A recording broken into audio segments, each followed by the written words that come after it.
Good afternoon. I call to order the March 21st meeting of the Board of Adjustment.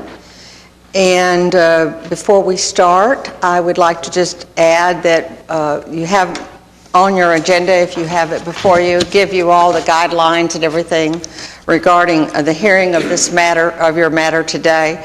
But just a reminder that if you have cell phones or other devices, to put them on silent or airplane mode. And if we have posted continuance requests, so if anybody had any additional requests, we'll take those up at the beginning. If you have not done so and you're not the applicant or representing the applicant and you wish to be heard on any matter before you today, you need to sign up with your name and address, so we will be able to call on you at the time when it is heard, the matter is heard. The applicant will present, and anybody who wants to be heard, any public or any protester who wants to be heard, would be heard after the applicant presents, and if there is a protest, there'd be a response. And so shall we start off with receiving the minutes of the March 7th meeting? Motion to receive minutes for the March 7th, 2019 meeting. Second. Okay, we have a motion and a second to receive the minutes of the March 7th, 2019 meeting. Please vote. The minutes have been received.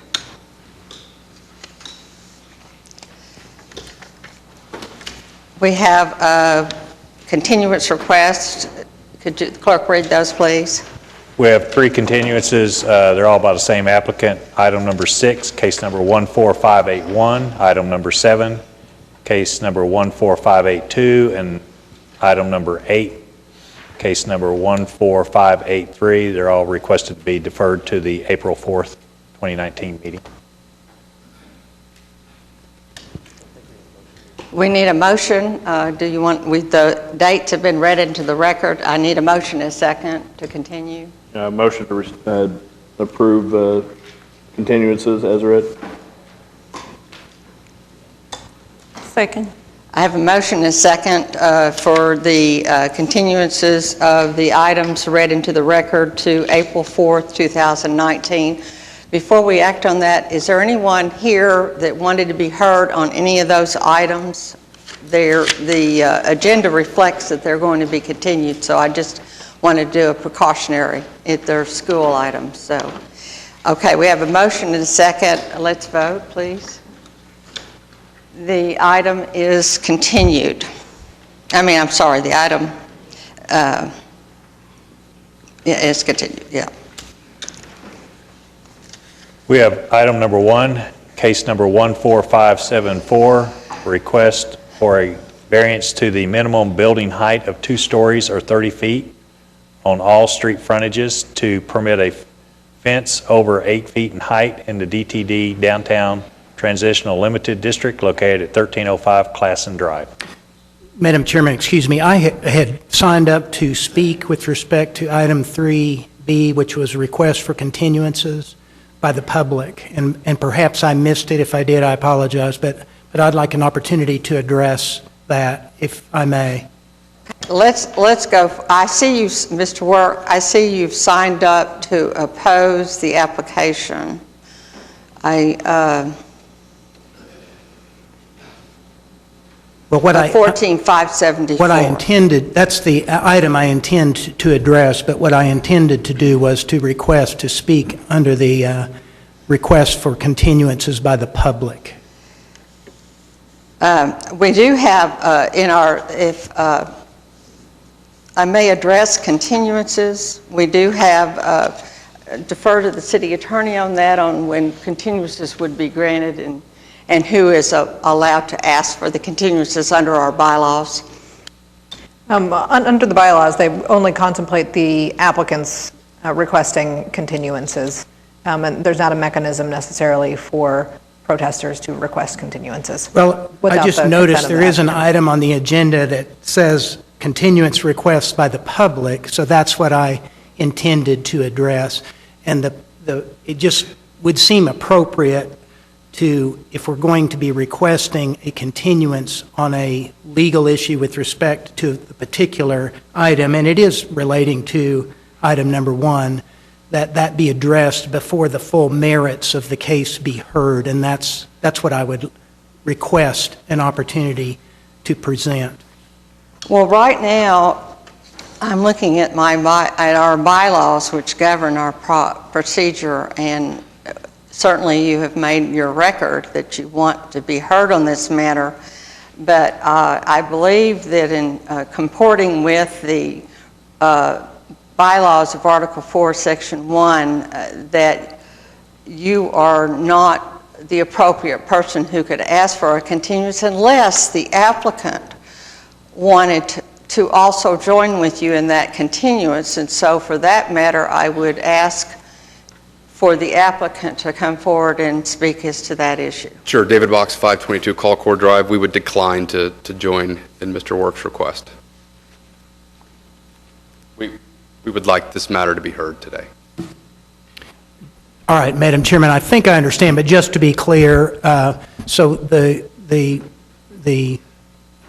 you are advising me that there is not under the bylaws, there is not the opportunity for a member of the public to request that an item on the agenda be continued. Is that correct?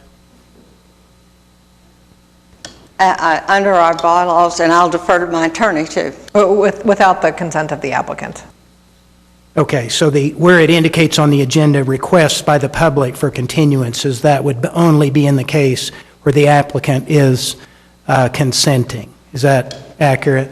That would be our interpretation of it. And also, I would say sometimes things come up during hearing. I'm certain you're here to prepare a protest or objection, and you will be heard on the matter today.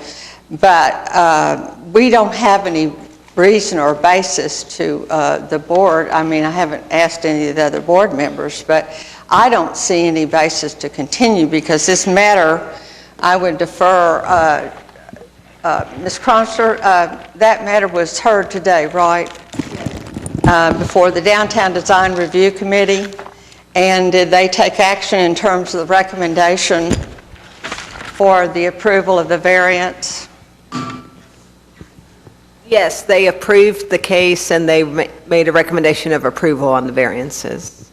So the matter is properly before us, and as I was there, I was listening to the hearing or parts of it, and you were present. Is that correct? Yes, ma'am. And And I do hope that you and the members of the board will reserve judgment. The only point that I wanted to make is that the certificate of approval is not effective until the 10 business day appeal time has run. And of course, the hearing was just today. So there is no certificate of approval that this applicant has at this moment. We do anticipate that we will be filing an appeal. So my only point that I would like to present at the appropriate time is that until they have their certificate of approval and it is effective, then it's premature for this board to consider their variances that were required as a condition of the certificate of approval. That's my point. And not just like Mr. Work indicated he plans to appeal, he has the right to appeal this decision as well. It wouldn't be for 10 days that any variance would be effective either. So he has the same appeal rights that he has from the hearing this morning with the hearing today. Okay, Mr. Work, I will point out that on a number of occasions, we have had the Downtown Design Review Committee act on an item. They meet on the same day as we do, and make a recommendation for approval by the Board of Adjustment for a variance. That is only a recommending body to us, the Board of Adjustment. It's up to the Board of Adjustment to take action on the request for the variance or variances. And I would defer to the attorney, but I'm of the opinion that we can proceed today. My concern, and again, then I'll sit down and let you proceed, but my concern is that if you're hearing the merits of the case before the appeal has been perfected, which you effectively will be doing if you proceed today, that the persons who might be appealing the decision of the Downtown Design Review Committee will be thereby prejudiced. That's my contention. But thank you. So noted, Mr. Ward. Is the applicant ready to proceed? Yes. David Box, 522 Colcord Drive. You have I've also got with me Grant Willoughby, who is the applicant for the project, and Rand Elliott and his team that designed the project. Let me see if I can figure out how to... May I interrupt for just a second? You have brought forward to us a document. Can you identify what that is, just for the record? Sure. For the record, it's the submittal package dated 3/1/19 that was submitted to the planning staff, was heard today by the DDRC, as well as what you'll see up here. Cindy, how do I...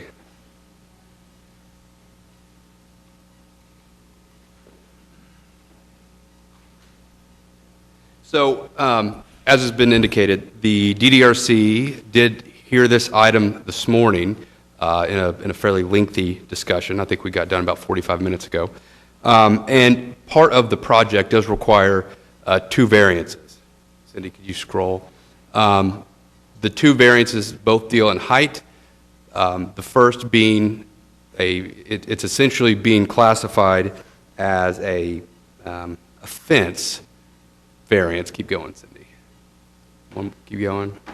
Keep going. Keep going.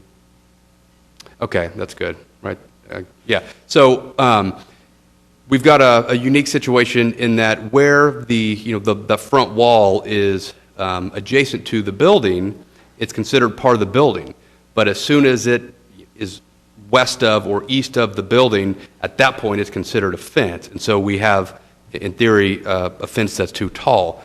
What the variance is going to allow, and staff rightfully pointed out, it allows the horizontal continuation of the adjacent buildings along the street face. So if you can imagine, when you got to the edge of the building, it would have to drop down. It would give this project a sense of it almost having wings or it being unlevel. By allowing that continuation of the same height up and down Classen Drive, it provides for a better look, a better project. The DDRC did recommend approval of the variance, 6-0. Cindy, could you go to the next slide? The second variance, when you see to the right of the building, that is actually the parking structure. And here, the minimum requirements for height are 2 stories or 30 feet. Even though it's a multi-level parking structure and it's 2 stories, it's not 2 stories as defined by the code. The code's definition of story actually views this as a 1 story, even though we're parking on 2 levels. The thought behind it that Mr. Elliott had was, when you have the building, if you met that minimum height requirement, everything gets out of balance and that wall along Classen Drive becomes too imposing. So in an effort to reduce that mass along Classen Drive and have a project that is more compatible, more in keeping with what the staff would want to see along Classen Drive, it was lowered to this level. It's worth noting that the image you have before you shows a planter on top of that. That was part of the new submission that came from some comments that we got in the first go-around at DDRC back in February. Again, this variance was also recommended approval 6-0 by the DDRC, and staff likewise recommended approval of this variance as well for the reasons I outlined. So, not sure how much of the project you want to see. Like I said, the architect is here to walk you through it. I might, just for your benefit, walk you through a few more slides so you can get a sense of how this project interacts with Classen Drive and downtown. So this is at the back looking what would be north. You can see there our fence meets the regulations. Keep going, Cindy. Keep going. These are just some, okay, so right there at the edge, that's another example of where without the variance, we'd have to drop down and it would create an awkward view of that wall and it would feel unbalanced. Cindy, keep going. Yep. Could you point the drop-down point with your pointer? So it doesn't work. Okay, so I'm going to show you on the screen, which you're going to have to turn around, but it's right here. You'll have to look up on the big screen. So it's right there. This would be required to drop down like this. So instead of having that continual line that exists, right here would have to drop down and create an awkward, view as you approach the project. So in order to keep that, the horizontal continuation of that facade, the variance is required. And that would be up to 14? 14 on one side, 17 on the other, and it's for limited distance, 5 linear feet and 10 linear feet. Okay, so you want the variance on different sides depending? Correct. One is 14 and one is 17, is that correct? Yes, And the other is to the minimum height of the garage. of the That's right. frontage? And the reason you've got 14 and 17 is just the difference in grade. It's a continual line across the entirety of that building, but that's what creates that difference for the limited stretches. And it's my understanding that if you could have actually considered this separate, I think the memo addresses that, That's is right. that correct? It could have been separately considered, the parking garage could have been separately considered? If it had been built later, then it wouldn't have to meet this. If they had built a garage later, not with this project. Yeah, it's a kind of a quirk in the way the ordinances read, but yeah, had we not come with the garage, it would have been accessory, and therefore it would have been part of the building, and therefore we would have met the minimum height through the building. So it's a bit strange in that because we're showing you everything at once. To me, it still feels like it's attached to the building, but the strict definition of the code, we needed to come get the variance now since we're showing you everything at once.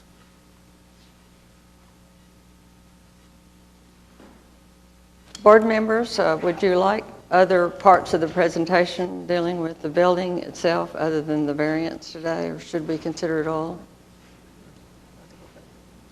Okay. Any questions of the applicant? Okay. I believe Mr. Work has signed up to be heard in opposition to the application. Thank you, Madam Chairman. My name is Kelly Work, and my address is 105 North Hudson, Suite 304, and I am appearing here today on behalf of the property owners who are immediately across the street to the east. They are the owners of the property that is the Villa Teresa School. Its ownership is in two different entities. One is Villa Teresa Investments, LP, and Villa Teresa Residences, LP. And we are opposed to these variance applications. We appeared, as has been mentioned this morning, at the DDRC hearing and opposed the certificate of approval at that hearing. And as I mentioned, we do intend to appeal from that decision. I do have just a couple of the city's ordinances that I'm going to make reference to, so if I could, I'd like to provide those copies to you just for your convenience. And I provided Mr. Box a copy of these as well, but I just wanted to reference along the point that I was making earlier that in our view, it is premature for the Board of Adjustment to be considering the grant of these variances when we're still within the appeal time from the decision that the DDRC made this morning. They did approve, as has been discussed, the certificate of approval for the proposed building. The first of those ordinances that I've provided to you is from the Oklahoma City Municipal Code in Chapter 59, and Section 4250.10 is the one that provides for appeals from the DDRC, among other commissions. But as you can see there in paragraph C, there is a 10 business day appeal time that is provided from the decision of the DDRC. And then if you look over on the next page in paragraph D, if an appeal stays all proceedings in further of the action appealed from unless the Board of Adjustment clerk makes a certification that there would be some sort of imminent peril to life or property. So the ordinary case is when an appeal is filed, there is a stay of any action in connection with the proceedings. Then the other ordinance that I wanted to just mention is 3250.3, which I also circulated a copy around, and this is the ordinance that addresses the Downtown Review Committee and talks about its procedures. And I just highlighted there where reference is made at the beginning there in paragraph A of the Downtown Design Review Committee. So these following sections deal specifically with the DDRC. And then if you get over to the last page, it talks about on paragraph F there, provides for the appeal, and of course the appeal comes to this board, to the Board of Adjustment. That was a decision the City Council made when the DDRC was created, that appeals would come, that there would be a provision for appeal from the DDRC, and that it would go not to the council, but to the Board of Adjustment, and then just follow the proceedings according to the Board of Adjustment's rules and regulations. And if you look there in paragraph F, it says there at the bottom, no certificate of approval granted by the Downtown Design Review Committee or staff. In some instances, the staff can give an approval administratively, not in this one. But so no certificate of approval shall become effective until the expiration of the appeal period. So we will have until April 4th before the certificate of approval that was granted this morning would even be effective.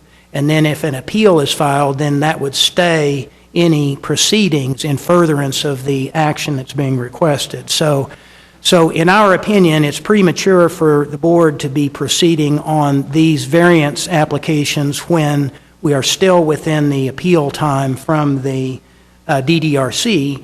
And as I mentioned, we do anticipate filing an appeal, so then that matter will come before the Board of Adjustment on the appeal from the DDRC. So it seems to us to be appropriate that this be deferred until at least the day that will be heard, the appeal from the DDRC. So that's our position. We appreciate your consideration.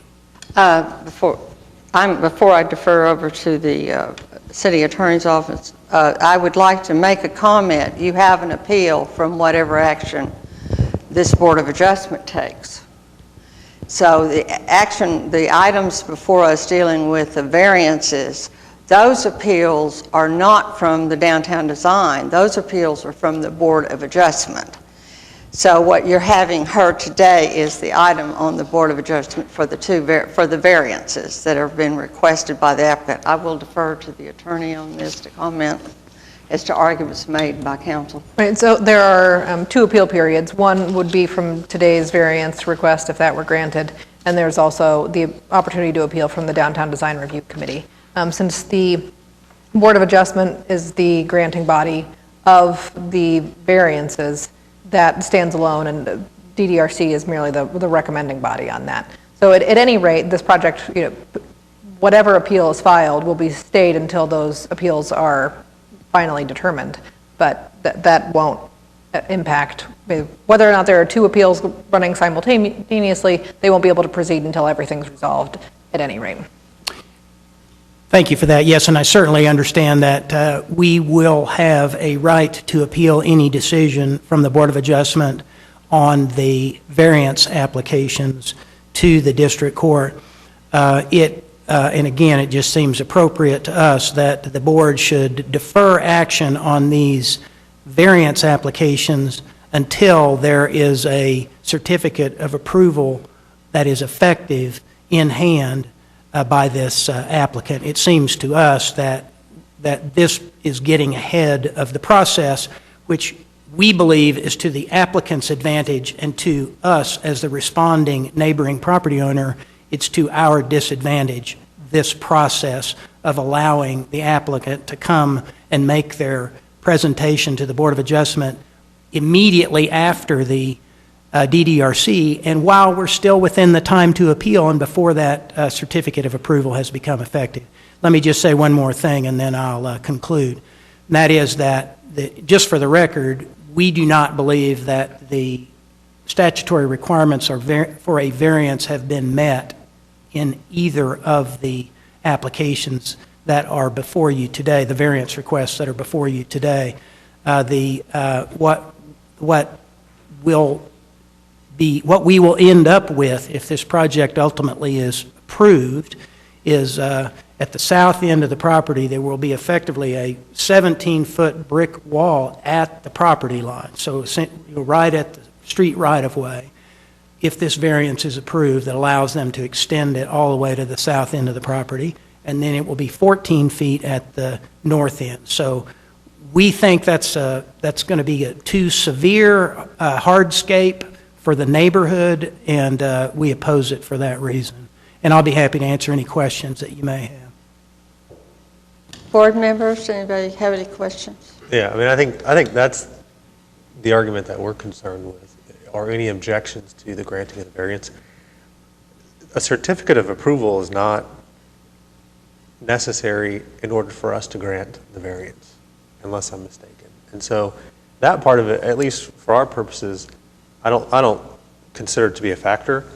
And I understand the intention of trying to do these things in order makes perfect sense, but that's for the applicants to deal with. That's not for the protestants or for us to deal with.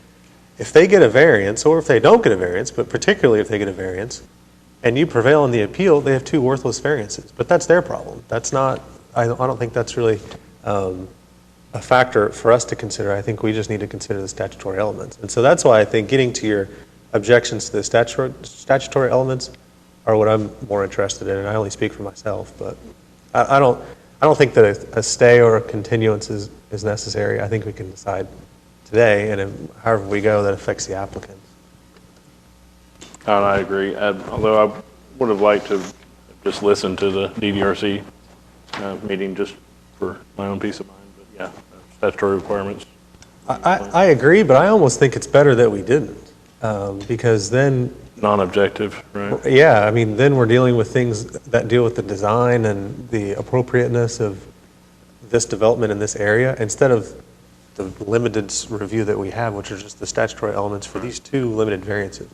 And so I certainly want to hear any objections that anyone has to the granting of the variances, but whether this is appropriate or whether this is, needed in the area or not, I don't think that's before us today. I think that's before us on appeal, but I'm going to be careful to kind of segment those two processes in my mind. Before I go back to the applicant to respond to the arguments dealing with meeting the statutory requirements that were raised, are there any, nobody else has signed up besides Mr. Work. Is anybody else wanting to be heard on this matter? Okay. Here, so in terms of the statutory elements, when you think about that front wall, the strict application of the ordinance would create a building that would be less aesthetically pleasing. And because we're in this design district, it was specifically recommended for approval both by staff and the DDRC, because the strict application of the ordinance would create a less appealing building along that frontage. It's unique in that the way the code interprets what is, a fence or wall or part of the building. So the fact that just because it's the same wall, but we're now 1 inch west of the main building, it's now considered a fence. To me, that's a unique and peculiar fact. And the third variance relief, if granted, would not cause substantial detriment to the public good or impair the purposes and intent of the ordinance or comprehensive plan. Rather, I think granted of the variance meets with the intent and the purpose of the ordinances and the comprehensive plan by keeping a building in a design district to have that continuation of that line. And finally, the variance of granted would be minimum necessary. There's no other way to do it other than to keep it at that line. So I believe it's minimum necessary. In terms of the height of the garage, our thought was when designing it, they complained of the mass. Well, keeping it lower in the garage allowed it to not be as bulky and massy once you get past the building. And so it's eliminating that what would otherwise be a code requirement to go taller and feel more imposing along that drive. And so, strict application of the ordinance would create a situation where as you move, north and west along Classen Drive, you've got this really bulky garage fronting. So granting the variance will alleviate that and allow for a more pleasant visual, a more compatible development. And it's the minimum necessary because we do still have two floors of parking. I think it's unique in that we have 2 stories of parking, as the staff report outlines. However, by the definition in the code of story, it's really not considered a 1-story, even though we're parking. And so I do believe we meet all of the statutory conditions. Your staff, not the planning staff, but your staff in this staff report does find no unfavorable conditions. And so I believe we meet the elements necessary for variance. Can I get John you to talk about how this, or the applicant to talk about how this could have, the parking garage could have been in compliance if things were done differently? I'm going to see if Lisa can handle that question for you. Yes, in the downtown code, accessory buildings or additions are exempt from the height and setback requirements. So if this had come in as a second phase, it would have been exempt, but the applicant obviously wanted to know it was approved sooner. And we have interpreted that on very many other projects. That was my thought, is if the argument is 2 stories would be more imposing, but that's what the code says, then that's what the code says. But if there's a way to get around that, then that's relevant as well, and it sounds like there is. I offer just one more comment. Any other questions for the applicant? Before we do that, Mr. Wirt, any other questions by anybody else? You did say it was 2 stories, but it's under 30 feet. Is that correct, or what were you saying about that? It's considered 1 story. It's 2 stories in our Two mind, levels, 2 levels maybe. of parking, but the way that the definition of story is defined, it's technically considered 1 story, and it is also below the minimum height, yes. Mr. Wirt. Just for the record, I neglected to mention the parking garage in my comments earlier, so I just wanted to state that we do also object to the variance relating to the parking garage, and they could meet the ordinance requirements if they would put a roof on it, and that would be our preference, just from an aesthetic point of view and from a functionality point of view. If it had a roof on the 2nd story, they could meet the requirements above the 2nd floor, and it would be more aesthetically appealing. And they certainly could do that and meet the ordinance requirements. Thank you. Thank you. Is that accurate? Anybody else to be heard on this matter? Is that accurate? I mean, Did you ask for some request? I'm sorry, I didn't hear. sure. Is it accurate if they could just put a roof on it? That would seem like it's... Well, I mean, if they bring it up to 30 feet or they make it 2-story, let Ms. Cronister, she's the expert in this. Yeah, we address all these questions about 100 times a day. A story is defined as a floor and a roof. So since it does not have a roof, it's not a story.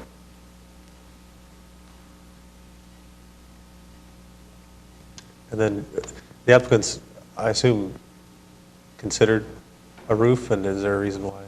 Yeah, so it becomes more imposing. I mean, these are awkward in that we're kind of bleeding over into the design of it. One of the concerns raised by Mr. Work's clients was the view from the potential hotel on the Villa Teresa site. Well, if the view from the potential hotel is looking onto just a giant, roof, perhaps that is more imposing than what we have provided for with the planters and an open air, and then the ability to have just individual kind of carports. So it was viewed as a better design solution to do this, less imposing, than to do the other. But they disagree, though. I mean, and they're- Well, they disagree now. They didn't disagree 45 minutes ago, and they didn't disagree a month ago.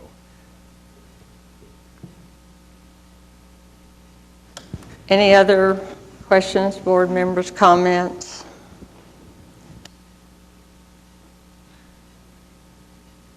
I'm going to weigh in on it. I think that this meets the statutory requisites, and I think with the explanation as well, the peculiarity of the design, and I think we can further add that I think we can act on this item without having to review the other item, and as I say, as was discussed earlier, if things get stayed, they get stayed later. If they come back to us, they come back to us. And if they get appealed, they get appealed to us. But what's before us, I think we can act on, and I think they meet all the statutory requisites. And I think the finite difference between a roof and a planters on the top, I really, and it's the least invasive in terms of the wall and everything else, and it's for continuity, so.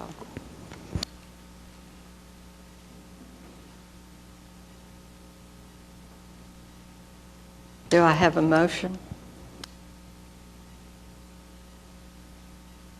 I guess I would agree. I think it's a close call, but I would agree that it does meet the statutory elements. I'm careful to make clear that it doesn't impact the appeal in any way, the possible pending appeal in any way. That's not to say,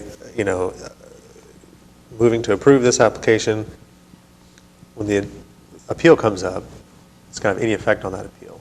Take that de novo, from my perspective, and review it under a different standard and under different facts. But for the purposes of these two narrow variances, I'd move approval of case number 14574 for the reason that it meets the statutory conditions for variance.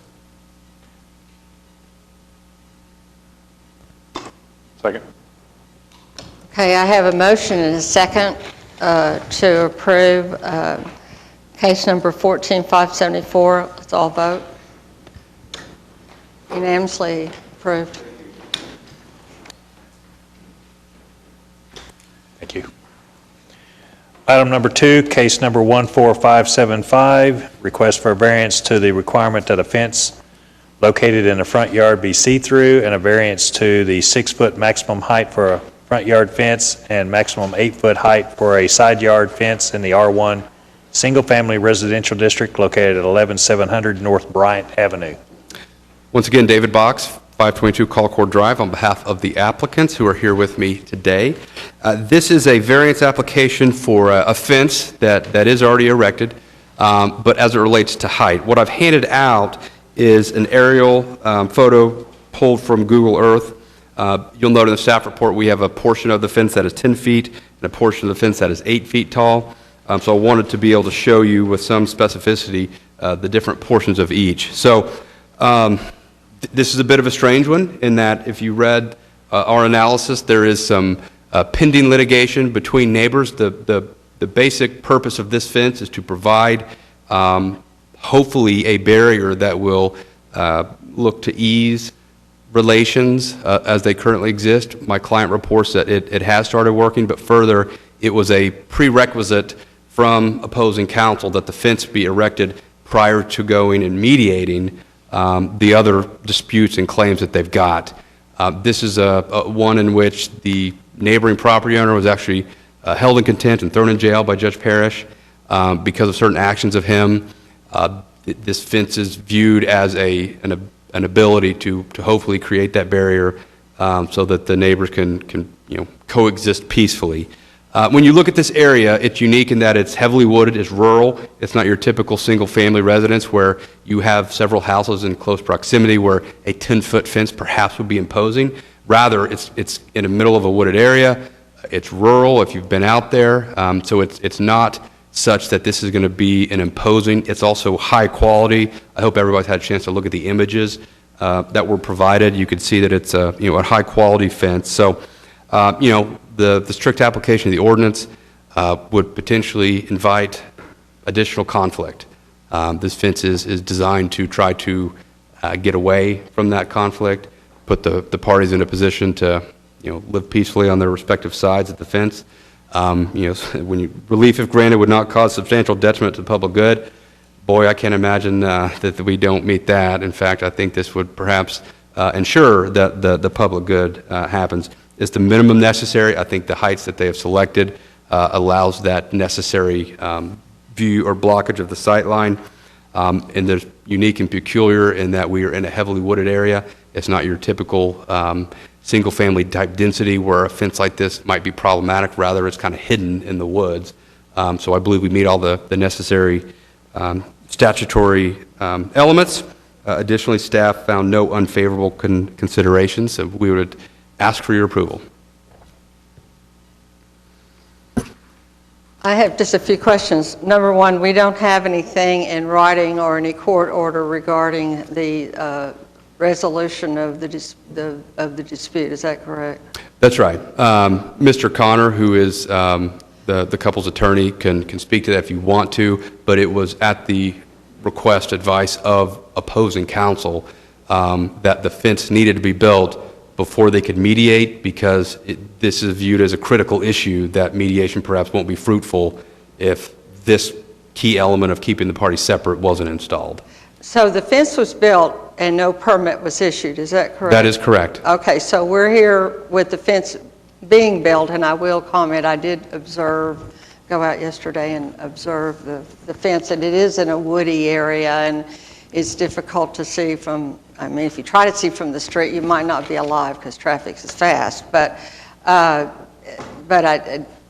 concerns are it's considered a side deal because as far as it does extend, and it is, I will say it looks like a fairly attractive fence, but again, it's too tall, and you still have matters pending, and I'm concerned whether since it's already built without the permit, whether you could defer this item to some other time until this matter is resolved. I would defer to other questions by other board members, but that's my concern. Well, so I think my client needs the certainty of, the permit, so that when they go to mediate it, it's known that this fence is there in a permanent fashion. And without the variance, that can't be accomplished, because we'll have this looming city matter as to whether or not the fence will actually be a permanent, line between the two properties.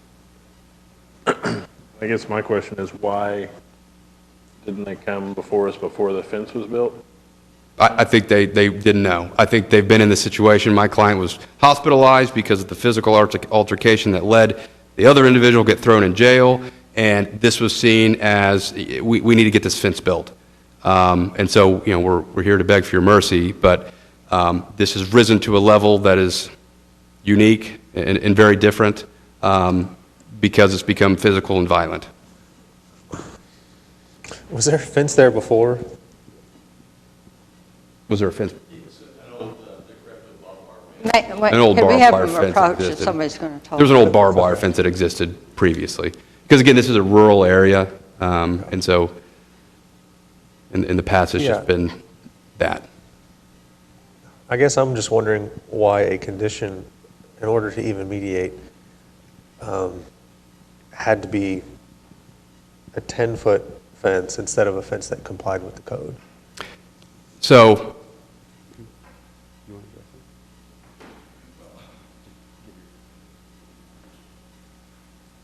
Alan Neiman, 11700 North Bryan Avenue, forgive me. In the mediation request, they requested a 15-foot fence, and I plead ignorance about it. I had counsel and opposing counsel telling me this fence needed to be built to go to mediation. So it's no one's fault but my own, ignorant about the process, that I needed to take the extra step to go and file for a permit. So ignorance is the only answer I have for that. Given the people I was involved with, I assumed it was good to go. And we all know what they say about assume, right? Well, yeah, and I understand, So- the attorneys involved, but I think I just wanted to understand a little bit better why it needed to be in excess. If the condition, in order to even go to mediation, was to build a fence, you could build a fence that complied with the code. But if a condition to even go to mediation was you had to build a 10-foot fence or a 15-foot fence, and that changes the dynamics a little bit. So I just wanted to better understand that. And if we could hear from the other council regarding that, if you Oh, mentioned sure. that, that would be helpful. Scott Connor, 1900 Northwest Expressway, Suite 1300. The discussions between council were, let's put up a fence, let's have the neighbor remove this, let's have no further contact, and let's have the mediation. And the two councils said, let's get started, and Mr. Neiman got started on the fence, and we have a upcoming mediation that is set up, and litigation is ongoing. Is there not a way, and we mentioned this at the last meeting, but is there, I always think about entities that have more power than this board.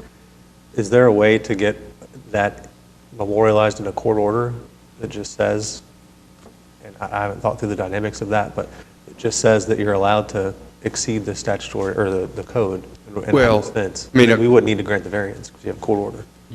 I think you would still need to grant the variance. I don't think the court could impose, I don't think the court could mandate that the fence is allowed to openly violate. I think that the 8th floor and the permitting would still, for the records, have to be able to show that there's a variance. It could reference, perhaps, a court order, but I don't think the court would have the ability, you may disagree, I don't think the court would have the ability to just circumvent the city's ordinances. I'm going to defer to our city attorney. I think for the city's own permitting processes, we'd want to see a variance in the file. And if there were a court order that mentioned, height of fence or something, then this board could then consider that as part of the grant of the variance. Is there anybody else who wishes to be heard on this matter, who protests or objects or anything else? I don't have anybody else who signed up. David Payne, 3100 Northeast 119th. I may be the only other neighbor that can see the fence. I have no objection to the fence. I'd encourage you to grant the variance. Thank you. I think they certainly have that in their favor. It seems like everyone in the area consents, and it's in a rural area that is not going to be, it's not in kind of the urban core or something, so I think they have that in their favor. I'd support the application. I don't know if there are any further comments. But, I mean, I'm leery because I don't want this to be the board of neighborhood disputes. And so any time these come up, I'm always hesitant, but I think this is a rare case, given the area, that we could grant the variance. And I agree with everything you said, and I feel confident that there is at least a process already going. Like you mentioned last week, it's difficult when it's neighborhood issues, but if you already have a legal counsel and they're going through the process, it's a little bit more confident to provide the variance.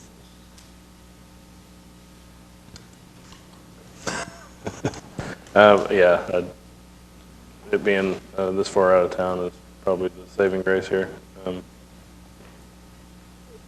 I'd like to see the legal case and the outcome of it. That would certainly help my decision, but I can support it. Yeah, I'd move approval of case number 14575 for the reason that it meets the statutory conditions for a variance. Second. We have a motion and a second to approve 14575 for the reasons it meets the statutory requirements. Are we ready to vote? The variance is granted. Item number 3, case number 14576, request for a variance to the maximum size of an accessory building located forward of the rear wall of the main structure, encroaching the 25-foot side yard setback, and the roof not meeting the minimum 412 pitch in the AA Agricultural District located at 13117 Casbaum Lane. The applicant present? Is the applicant present?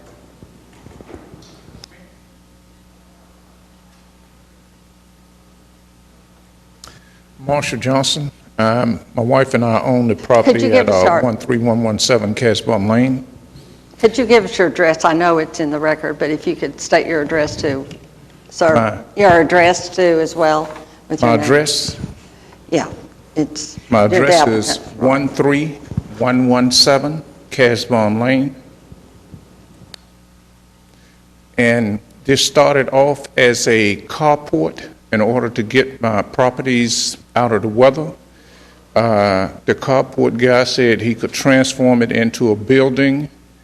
I submitted information to the permit office. She responded back to me.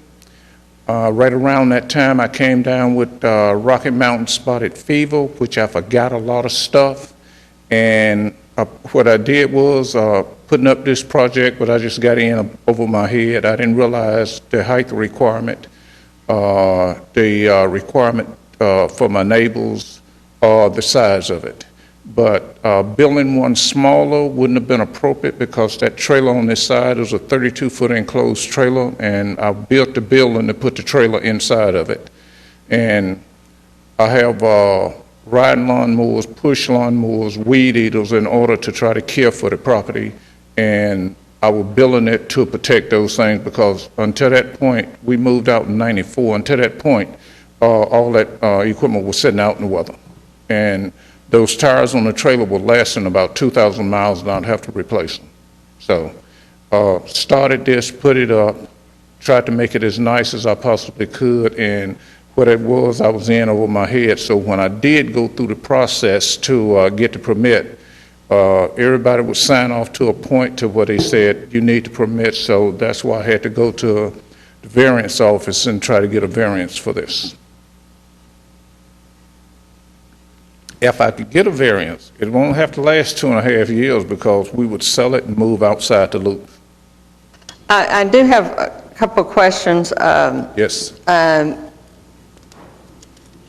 Number one, it's a substantial change, a substantial difference. Your building is 3,000 square feet. Correct. And you had mentioned somewhere in your application that there was some vandalism in that area. Is that correct? My property is there. 2 properties up the hill, they busted a theft ring. My neighbor made me aware of it, but after 12 o'clock midnight, that property had more visitation than any other property on the street. So after 12 midnight was when a lot of movement was at that property. In fact, he put up cameras. Also, with respect to the location, I'd ask the clerk to comment on the location on the side and the difference for the offset and the location.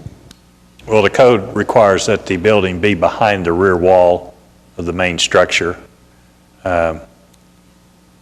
Looking at the property, I don't think there's room back there to put a building.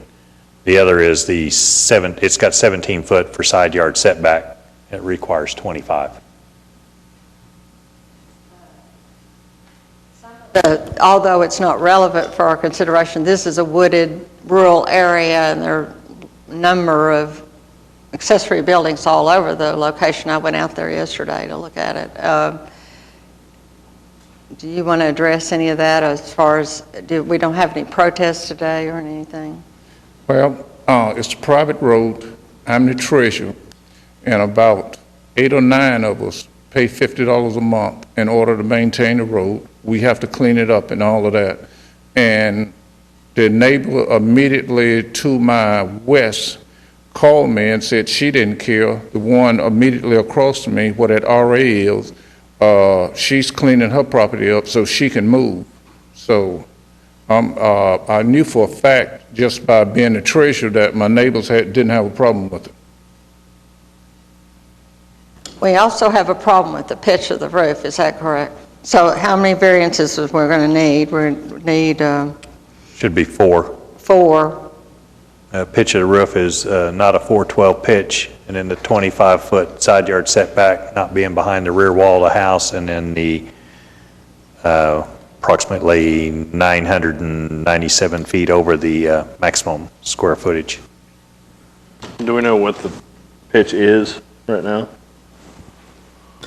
I was just notified by plan review that it didn't meet the pitch. I don't know what it is. Sir, do you know what the pitch on your roof is? The pitch in the roof is a 412 pitch. All right, the reason for the 412 pitch is, I had heard individuals having property with ice forming on the top of it, and I wanted to make sure it slid off of this. So that's why I went with the 412 pitch on it, and the only reason. I can only say it looks like a 412 pitch. It was just, that's what plan review stated to me, that it didn't meet the 412 pitch, so I added that to the notice. So possibly 3 variances?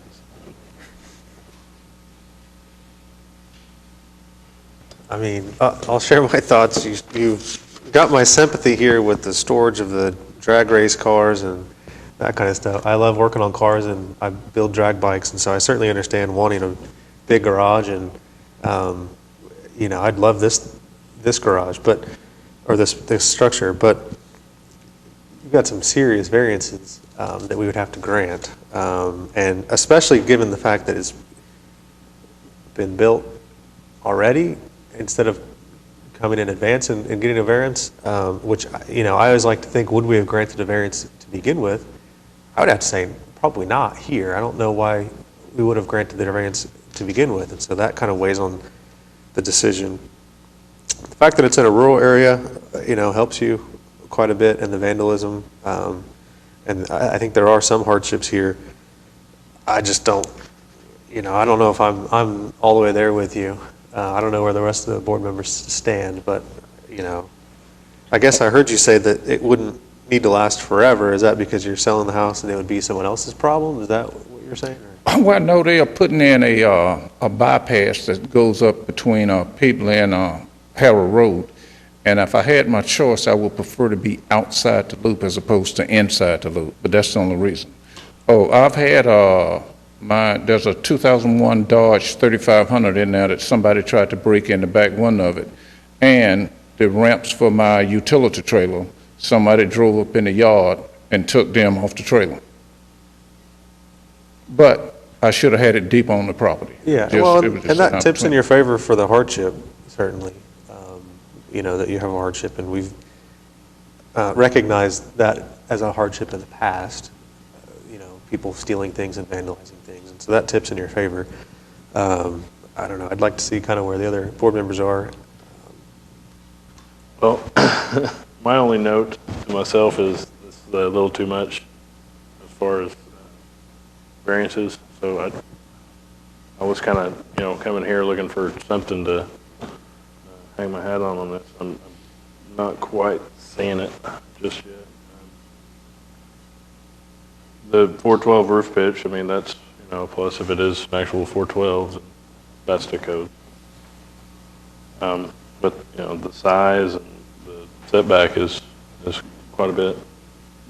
I think had this been a new application before the structure was constructed, or was erected, I think we might have gotten there on the setback, because that's not a huge variance. Yeah, we can negotiate it. And, But the size is what really bothered me. I'm assuming someone constructed this for you? Pardon me? Someone constructed this for you, I assume? Oh, yes, I talked to, it was Apex Carport, which I think is in the fencing now. But he came over to put up a 60 by 40 carport, and he told me I could build it bigger. So I told him, okay, put it up bigger. And he said he could, by having a carport that size, you could transform it into a building. So it would accommodate everything I had. So that's what I did. I have a couple of questions.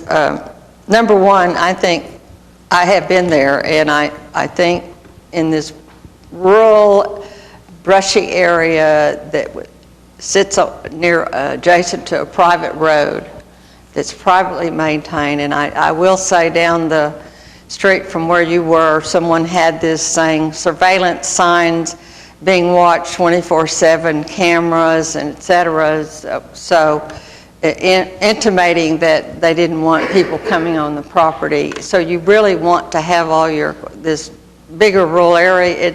It's spaced out. All these buildings are all over that area. numerous accessory buildings are apart from the other, and probably most of them don't have permits, I don't know.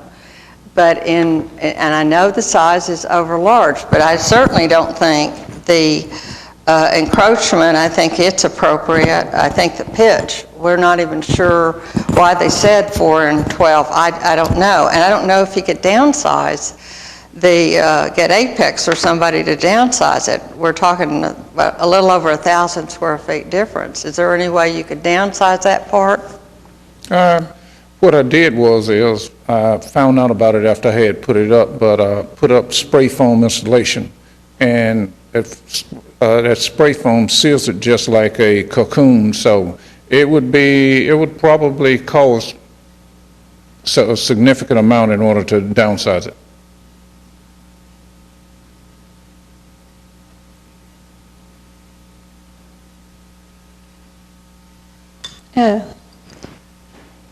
The size is the problem for me. I know city ordinances goes to about 2,000, 3,000 is just a little bit too much.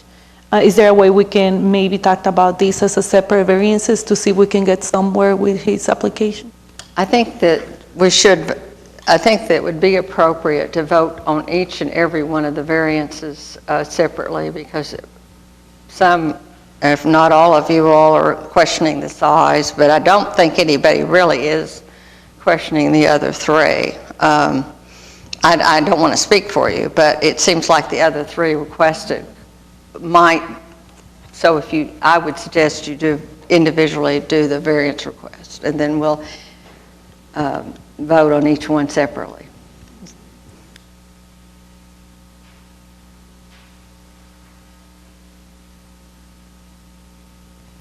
Is there a way you can do a little bit research, finding out what it will cost to reduce the size of the structure? I'll get some estimates on it. I mean, at least to, show us something that is not as substantial. I mean, I know you built it, it's already built, but it will be hard to argue someone else that comes already with a structure this big, and I would like to see a little bit more about you researching and letting us know what the options are. Well, what if I do this? If I do the research about acquiring additional property, so the size of the building wouldn't be impacted by the property. When I was at the permit office, nobody told me how many square feet I will. My neighbor to the immediate west right there is going to sell her property. So I acquired the back of that, or immediately behind the building, there's a 2 acres sitting back there. The property owner died in the property, and it's got a trailer house sitting on it. So it would have to come up for sale sooner or later. You have weeds up there up to my waist. So I will try to acquire more property so the building could stay the size it is. Okay, I wasn't expecting that, but what size would the property have to be to meet the 3,000 feet? It's a percentage, correct, of the overall? It's 2.5% of the size of the property. Okay. I think some of the comments are leaning toward maybe a temporary variance. Absolutely. And I know that doesn't solve all your problems, but I think that could potentially obviate the need for a variance if you acquire these other properties, and we give you a year, for example. It gets you a year to sort that out and acquire new properties. Talk to the company, talk to a lawyer. No, I can acquire it properly. Okay. I can do that. That's kind of where I was leaning is, and especially I appreciate the chair's concerns and, comparing it to other structures in the area. I appreciate that. And I think this is a way to maybe get everyone on board is around a year. I'll be on board with that. Yeah. I'd move approval of the variances requested, all the variances requested in case number 14576 for the period of 1 year for the reason that it meets the statutory conditions for a variance. Second.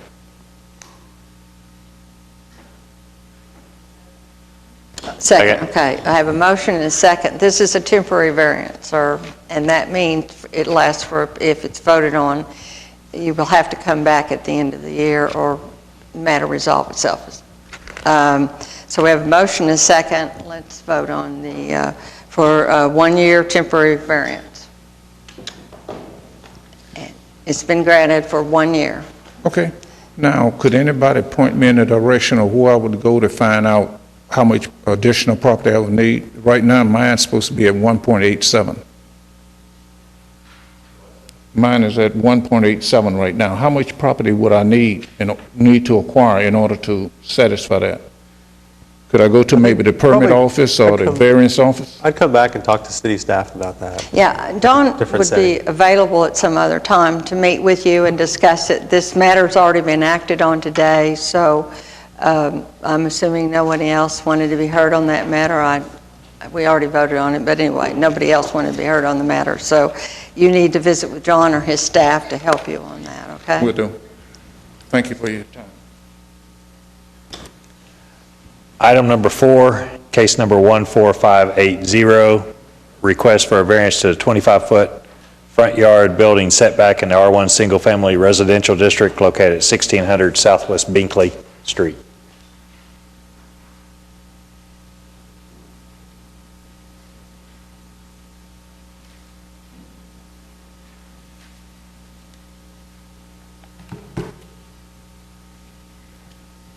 Hi, my name is Jesus. I live in 1600 Southwest Binkley. The case number is 14580. I was supposed to get a permit for my house. I added 7 foot on a living room and a master room. They don't supposed to give me a permit, but they did. I always put the windows and everything. I always come and make a little porch on the front, and they find out the house already built. They said I don't supposed to do that. As I understand it, defer to clerk on this, a permit was originally issued. Could you explain a little bit on the background on this? An application was made to plan review to close in the porch, and the permit was issued. He did close in the porch. I do realize now why it came up. He came back in to apply for a porch to put on the front of that, That one. and that's where they said that should have never been That's when issued. they The was. permit should have never been issued to enclose the porch, because once you do that, porches can go 6 feet into the front yard setback. 7 foot. Structures cannot. Once it was enclosed, now it's a structure and it's no longer a porch. I thought it says supposed to be 45 foot for the scenery row. That's the other thing on this application. The street at this location is a 30-foot right away from the center of the road. Typically, they're 25. So it is a 5-foot extra right away that makes the house set a little farther back. So we're almost really at, how far into the setback? If you're, just to consider that extra 5 feet, we're just 1 foot, really? I mean, not Yes. really, but, you know, as far as aesthetics and everything else. Biggest problem was we issued the permit. Right, yeah. Besides that. I think that makes a pretty good case for a variance, situation like this. And that said, I'll move for approval of case number 14580 by reason that it meets the statutory requirements. I'll second. We have a motion and a second for case number 14580. The reason it meets the statutory requirements. Shall we vote, please? Variance is granted. Item number 5, case number 14584, request of G&S Sign Services LLC for a variance to the maximum number and size of accessory signs in the DTD1 Downtown Transitional Limited District, located at 1110 North Lee Avenue. Hi, my name is Jim Gleason, G&S Sign Services, 1019 East Grand Boulevard, here in Oklahoma City. To start off with, I just want to discuss our hardship that we've had. This is a design that I've been working on for actually a little over 3.5 years now. As we've been doing the design for the entire campus at St. Anthony, and will continue to run across different obstacles. But what we did was originally we established a design standard.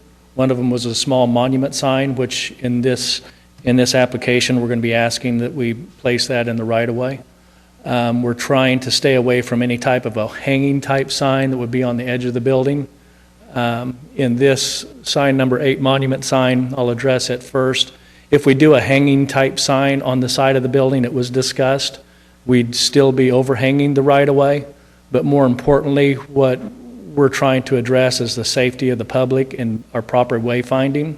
So we established a monument-style sign that we're going to use the same size throughout the campus, so that if you're driving down any of the streets, you're going to recognize the same sign over and over to identify the different buildings, the different departments.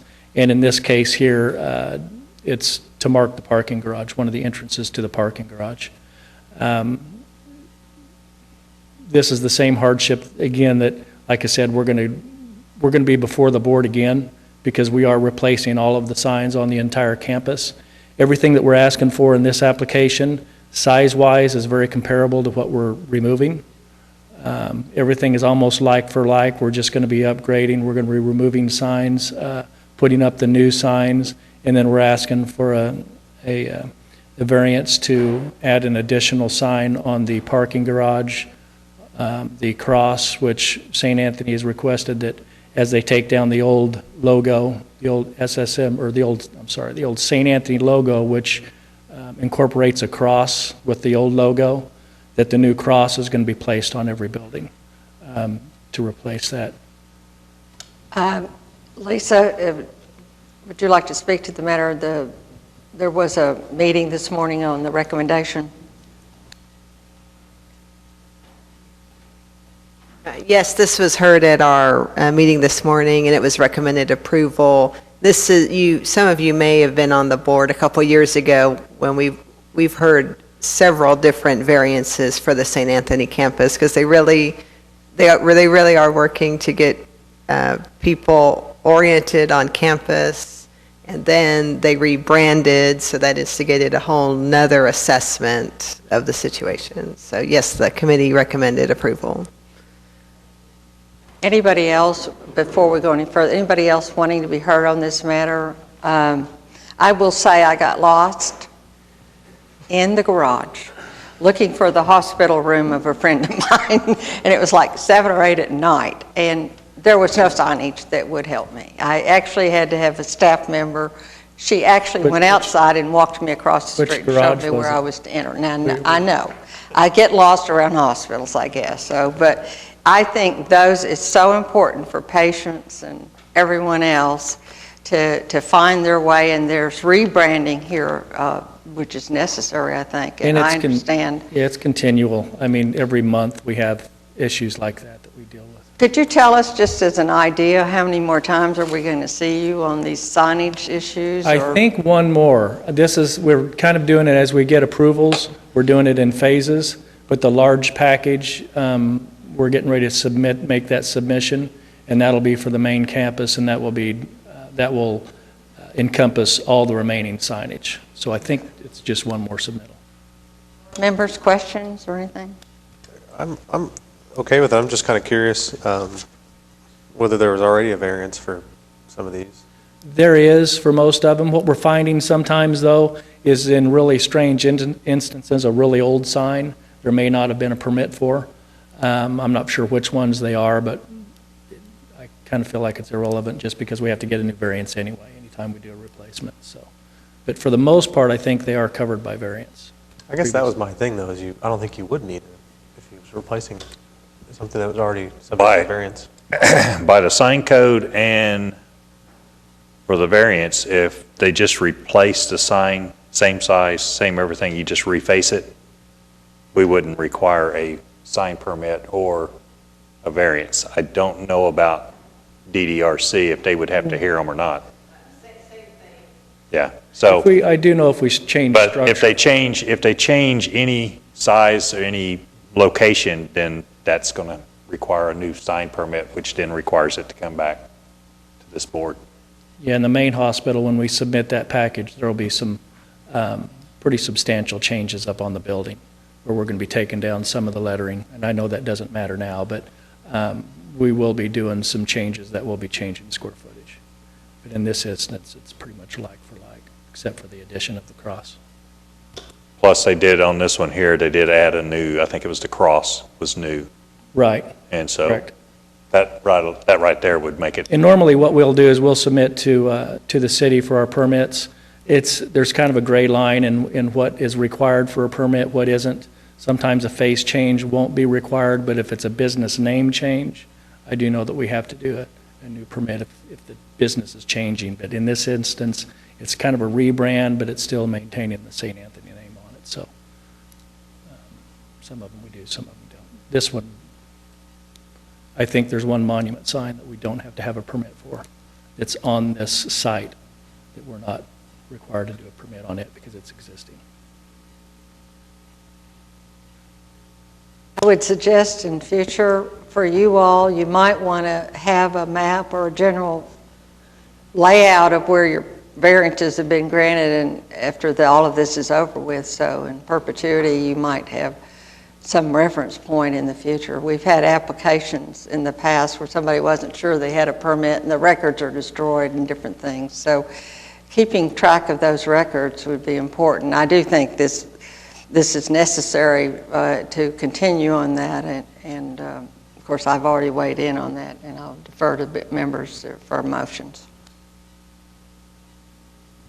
I agree that they're necessary wayfinding signs, and they look great. So I'll feel comfortable supporting this variant. Yeah, this is another one of those where, updated code would be good for maybe hospitals, schools, type of thing. There's a motion and a second to approve the variance for the reason the statutory requisites have been made. Motion to approve case number 14584 by the reasons that it meets the statutory requirements. I'll second. Ready to vote? The variance was granted. Thank you, And this sir. does cover all three sections of the code in the zoning ordinance on section C. As applied. So Okay. whatever it states in the application, and whatever that layout is, so. Whatever your layout is. The next one will be bigger. It might Whatever take a is little bit. before us was approved. Thank you.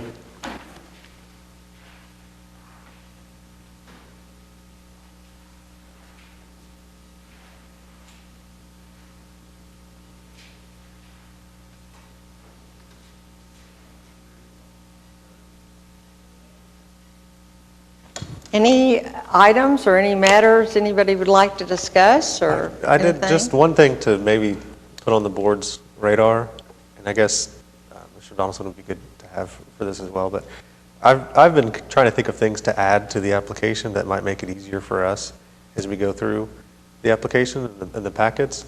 So maybe like sometime before the next meeting, think if there's anything you'd like to add to the application. One thing I'd like to add is if someone's going to represent the applicant, I'd like to know who that is, if it's a law firm or a consultant or something.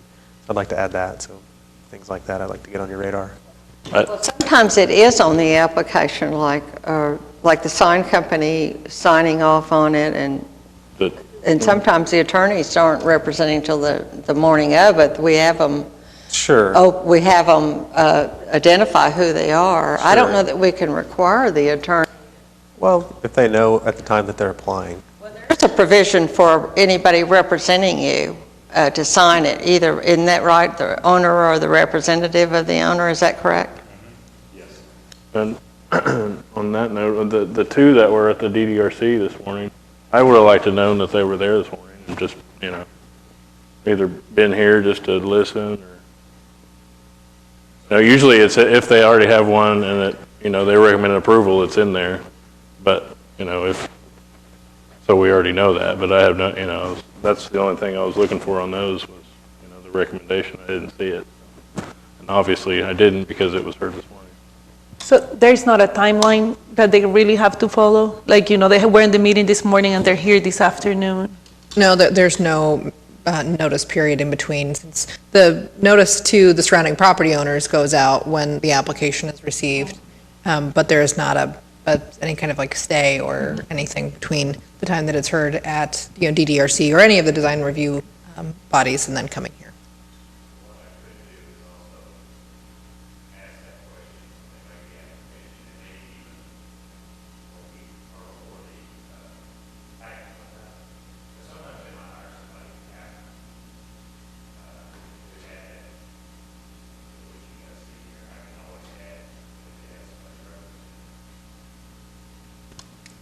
So what we can do is we can think about it, and if we have any suggestions, we could send those to you, John. Is that correct?